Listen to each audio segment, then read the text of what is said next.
And we're plugged in with Maura Collins. Hi, guys. Hey. Hi. I am joined today by Lauren and Brian.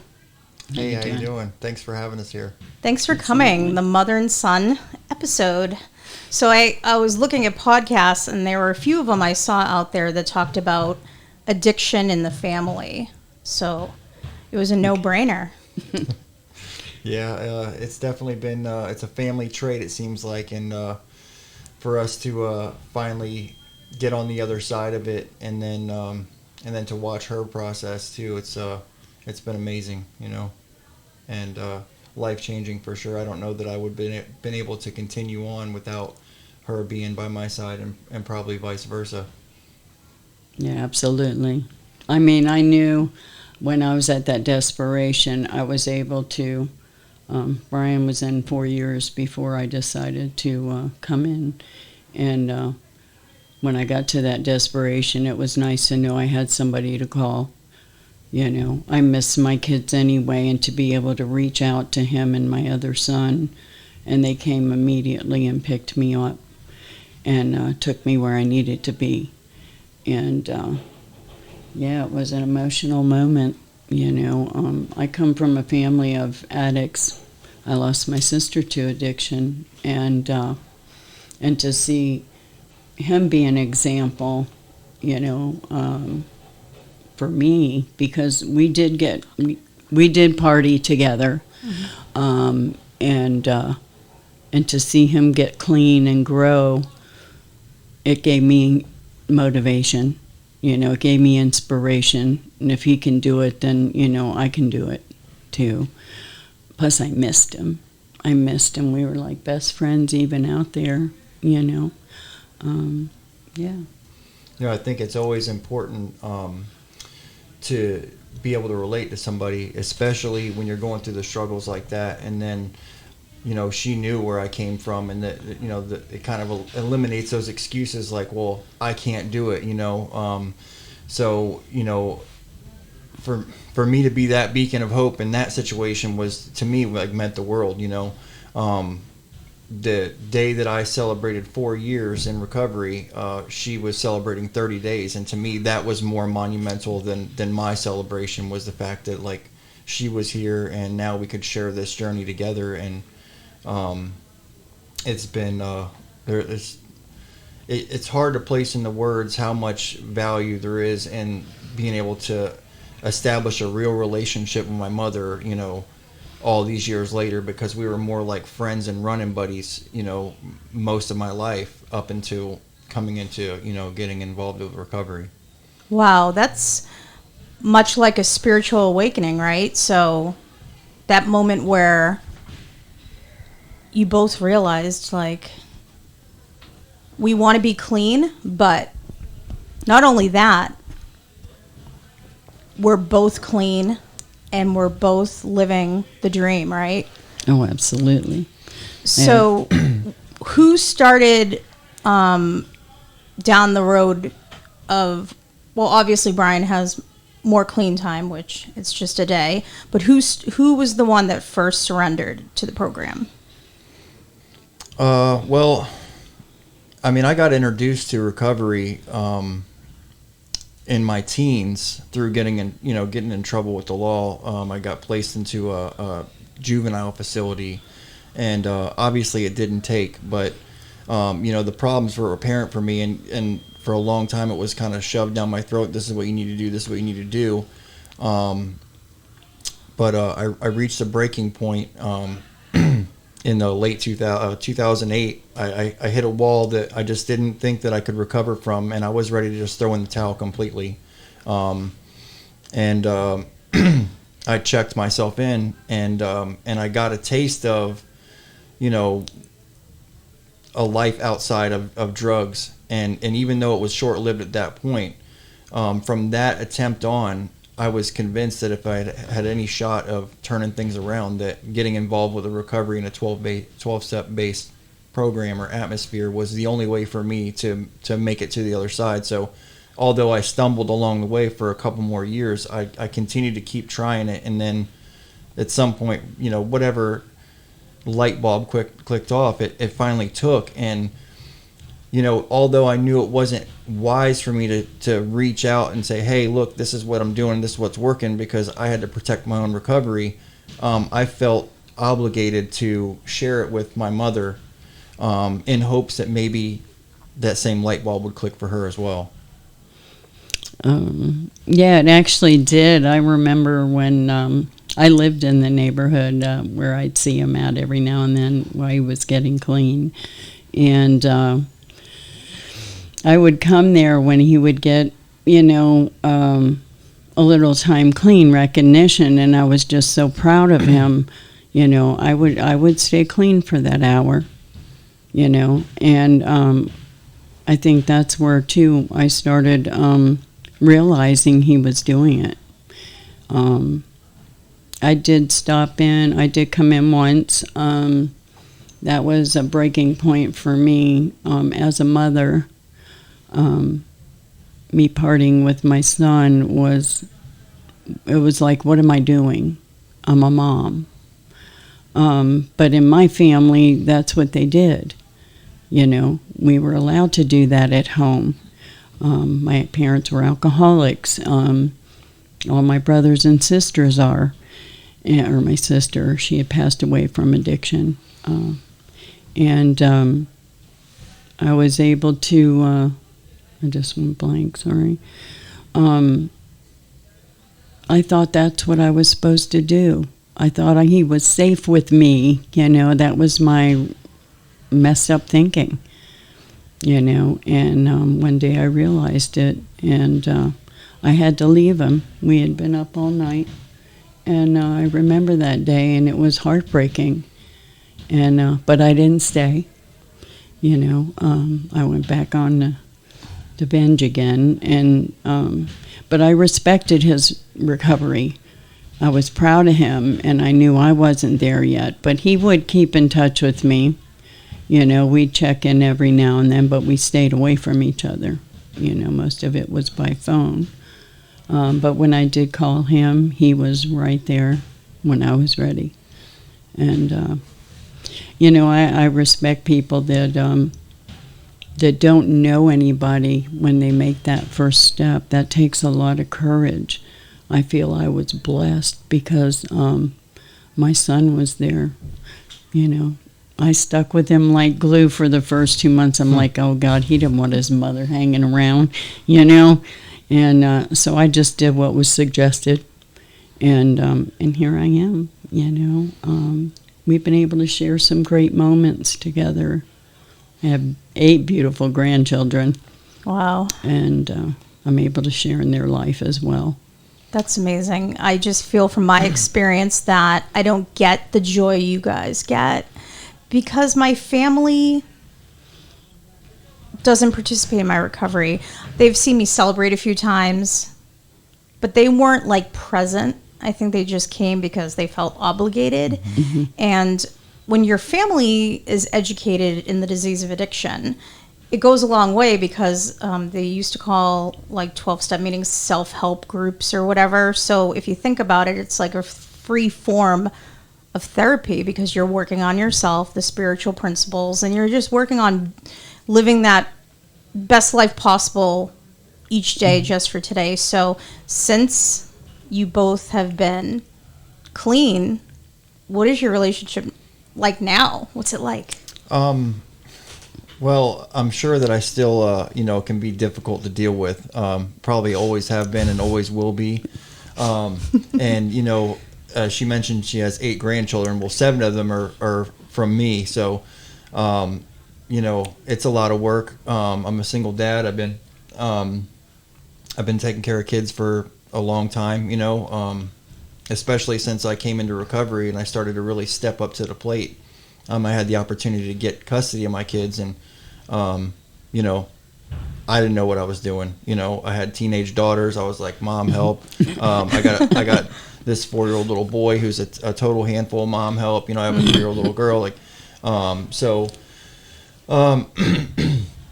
I lean on her a lot more now. I'm definitely pulling the mom card. Kind of like, hey, I helped you get here. Now help me get here. Kind of thing, Yes. But I love the honesty, Brian. It's so great. Bring it on. Like I said, I don't know if I would be able to be where I'm at without her, you know, and I feel like we have that connection and you know, I don't think either one of us uses that as a card against each other. Like, oh, I helped you get in recovery. Oh, I helped you. You know, it's just we still have a great friendship. Like we had, even though it was an unhealthy one we were using, we had a great. I always felt like, you know, the first time I ever used a substance, I came home and I told my mom, because that was the kind of relationship I had with her. And I'm not sure at that point if that was like healthy in that manner, but it's just a dynamic. Like, I've always been able to talk to her about stuff when I'm having trouble with relationships or I'm struggling with, you know, things. She's just that safe place for me, you know.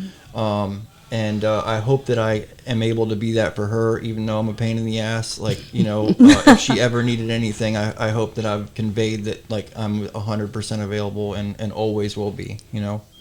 I did want to say about our journey into recovery together is, you know, one of the most difficult things for me was to keep a safe distance from her while I was in my process, because as much as I wanted to help her and wanted to see it take hold and see her do well, I had to protect myself. And that's one of those things that I see a lot of people stumble with in recovery is in, you know, trying to get better. Is you know, you get this feeling. I had this feeling inside of me like I needed to save all the people that I cared about, you know. And a lot of times I can hurt myself more than I can help others if I'm so involved with trying to save them that I'm actually drowning myself in the process. And that was something that I was very mindful of throughout this time, and trying to, you know, show her what was available, but not drag myself down trying to pick her up, you know. And it's my mom, you know what I mean? Like, I wanted to call her, I wanted to see her every day, and I knew that I had to be safe about it, you know.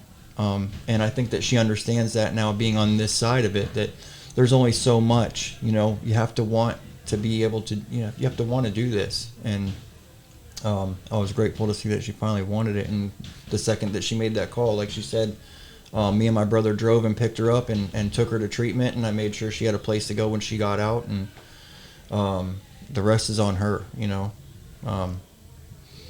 So it's good. You planted a seed. I'd like to think so, yeah. And I love what you had to say about taking a step back from trying to save everyone, because I admire you for saying that, because recently I've had to cut ties with some service, you know, gaining the podcast. I don't have to be the queen of recovery, right? I don't have to, like, be always the one that's trying to help everybody. And so after 2 years of doing that sort of stuff, which helped me after relapse, I've taken a step back, right? So my mom has never left my side. She, you know, is my idol. I guess I look up to her. She survived breast cancer. She never, ever gave up on me, no matter what. She was just grateful that she didn't have to worry about getting that phone call that I was gone in the middle of the night, you know. And every day she's like my cheerleader, and she's in Boston, so I FaceTime her and I call her. But moms it's the most important relationship you're going to have with someone other than your children. It's the constant, right? She's the woman in your life that'll never leave your side. Right. You can't divorce her. Nope. No, absolutely Yeah, not. we've talked about the marriage thing. We won't bring that up, but you know, I just think there's so much to be said about you taking custody of all your kids without a manual, right? There's no parenting manual. No, I wish there was. No fear. Were you scared? Terrified. I got the call about I have 3 children that are, well, they're not children anymore. They're, you know, they're adults now, but I have 2 daughters that are 19, and the other one's about to be 21, and then I have a son who's now 17. And May 1st, 2017, I got a phone call from my daughter, who's now 19, Cameron, and she said, "We can't do this anymore. It's not safe for us here. We need you to come get us." And I didn't even think, there wasn't a blink of an eye. I got in my truck, I drove up to Spring Hill, and the cops were there, and it was like a really big, it was a pretty nasty ordeal. And that was the first time where I really felt like recovery had given me a payoff that I knew I could never repay. When the sheriff's department were there, and I spoke with the officer and explained, what my situation was, and they told me what was going on, and the officer shook my hand and said, "Congratulations, take your kids home with you." And I was like blown away by that. And then all that adrenaline and all those great happy feelings dissipated real fast when I realized I'm taking home a teenage daughter and a teenage son. My older daughter was 18 and she was able to make a decision for herself, and she decided to stay up there with a friend. But I was like, what am I don't know what to do. I don't know anything about teenage girls, especially. Boys are a little bit easier. We can play video games and whatever, so yeah, started really banking on the mom card at that point, and fortunately, I have formulated some really awesome relationships with people in recovery that also have been in this situation, and I could lean on them for help too. Having a support group is second to none. And it's like I said, this isn't on me. I just followed some instructions and some suggestions, and raised the white flag when I needed to. And that ties into my next question. Lauren, how did the fellowship really play into you knowing that you had a support system and you had help and you could call someone, even me, to pick, Yes. if needed? I mean, and I value you as well. I know I could call you and you would be right there for either of my children. But how did it feel when the fellowship was really helping? Amazing. So many people that know my family love my children, love my grandchildren and my children like they're their own.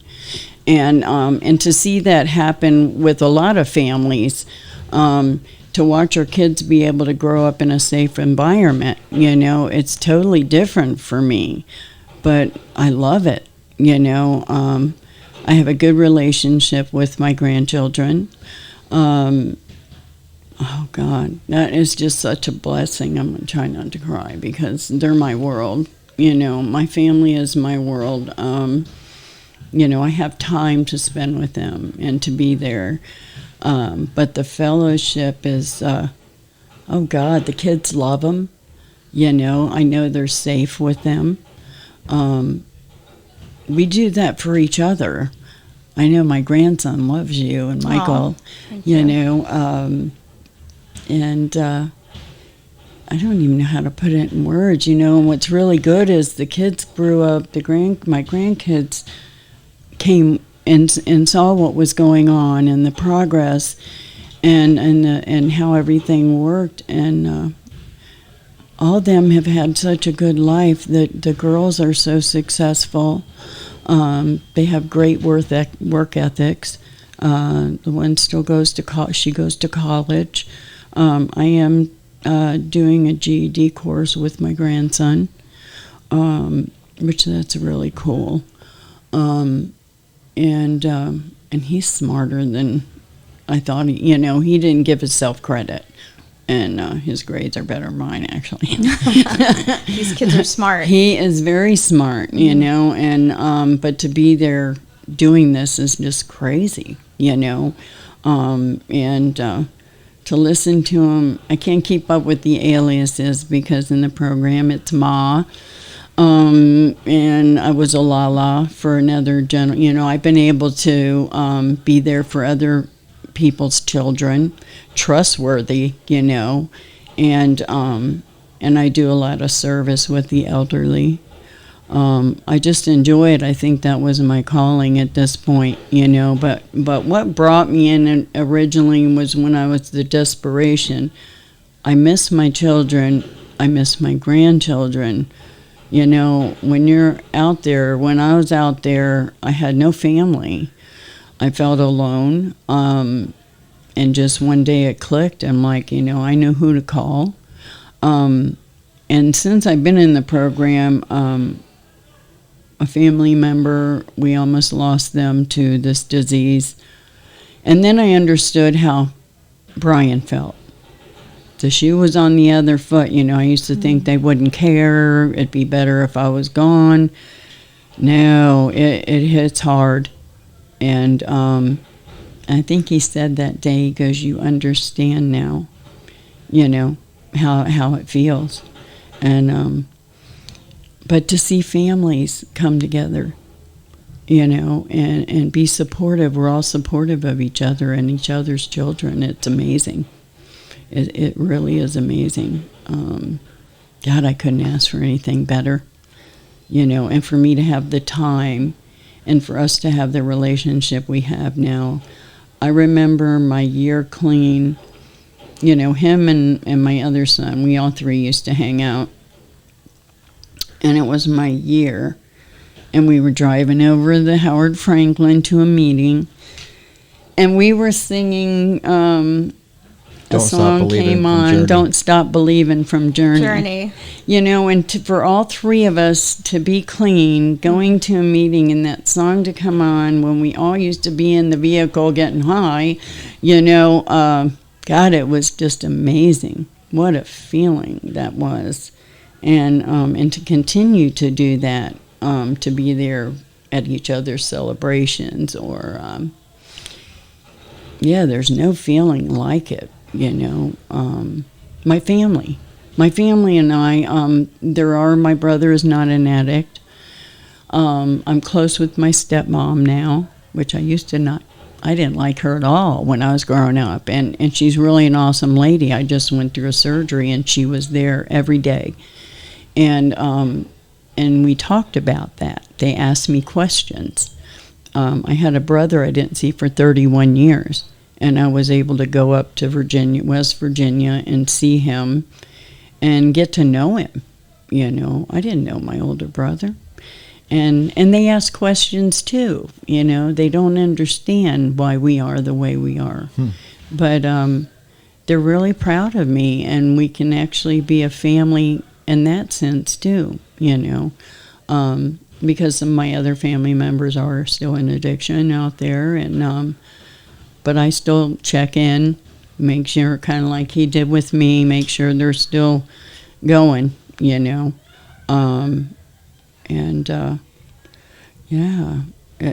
family thing, that's a big thing for us, I believe, is when you're in recovery and you see families get together, that, they don't think stuff is possible, and nothing's impossible to do in recovery, especially when it comes to families, but like he was saying, I have to have boundaries for my recovery also.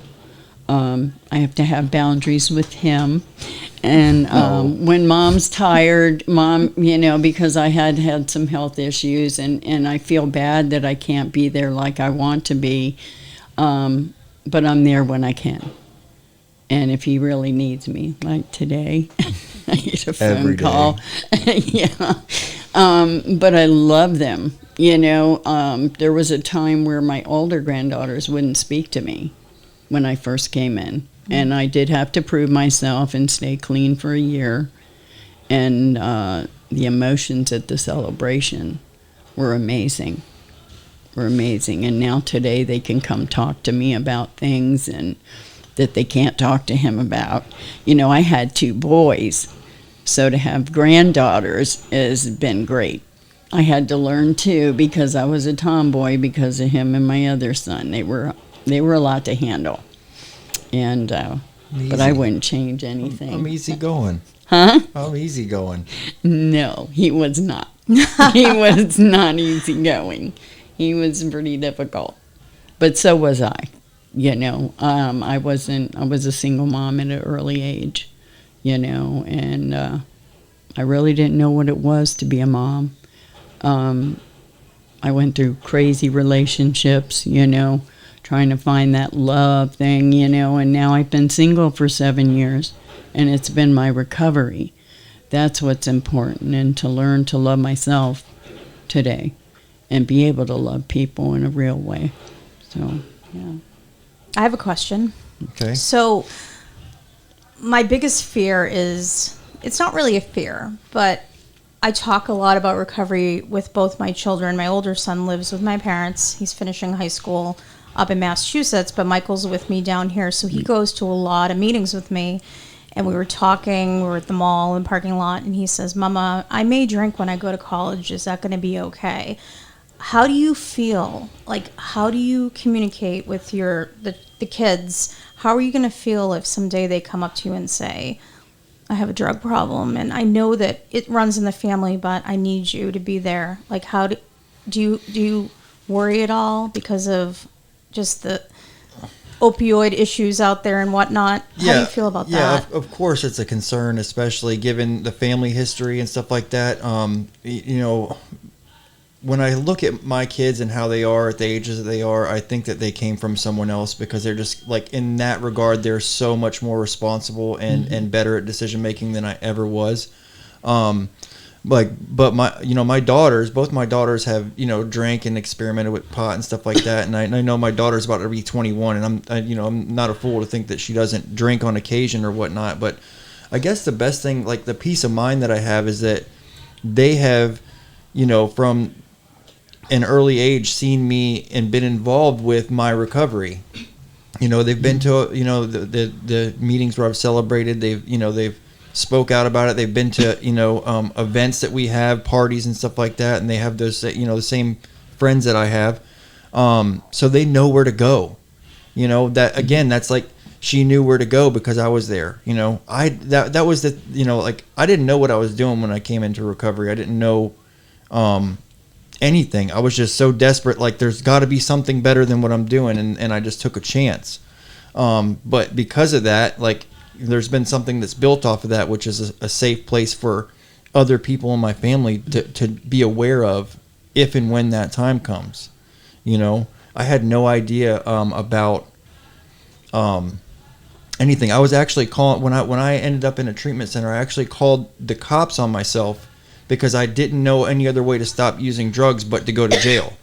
So I called the cops on myself. I called 911. The officers came there, and I said, "Please take me to jail." And they said, "Well, we don't have a warrant for your arrest." I said, I asked them if I could steal something from the store so that they could actually take me. So I knew I didn't know another way to be safe from myself. And they asked me why I wanted to go to jail, and I was honest with them. And it was the first time in my life I actually admitted what was really going on, which is I couldn't stop using. And they took me to a place where I got introduced to, the 12-step fellowships and, the things that have branched off of that. How many different great things have branched off of me making that one desperate decision and sticking to it is just, it's unbelievable, what she was speaking about, knowing about a family member, like my brother 3.5 years ago, he was an IV drug user and became septic, and he was in the hospital bed, and he requested me to be his surrogate and make decisions for him, and because they said he wasn't going to make it. And not only did I have to take that heavy responsibility and burden on about being the person that makes the decisions what to do with my younger brother's body, but I also had to be a backbone for her as well, because it's her son. It's made me a person stronger than I ever thought I would be possible to, ever possible. Like the things that I've gotten to do and the things that I've had to go through since being in recovery. It hasn't been all just wonderful and la-di-da and all that stuff. There's been some difficult things that I've been faced with, and that's where my character, I believe, really gets shaped into what it is like, what do I do in these moments, So if my daughter comes to me or my son comes to me and they're in that situation where they can't stop, like, I believe I'm prepared for whatever happens, That's awesome. So the hope shot I'm hearing that you guys are giving me a vibe on is that families do recover. They do. And Absolutely. to not have a fear of just awareness and support and love. And you guys have some sort of bond that other people that watch this podcast can definitely feel confident that maybe it's time to get some help. And I just wanted to thank you both for coming on the show today, because it's really important for people to be aware that addiction is in families, but families recover, and you guys are both so amazing parts of my life, and I just want to thank you so much for coming on the show. You're a big part of my life. Thank and you. This is amazing to me. Thank you so much. Thank you.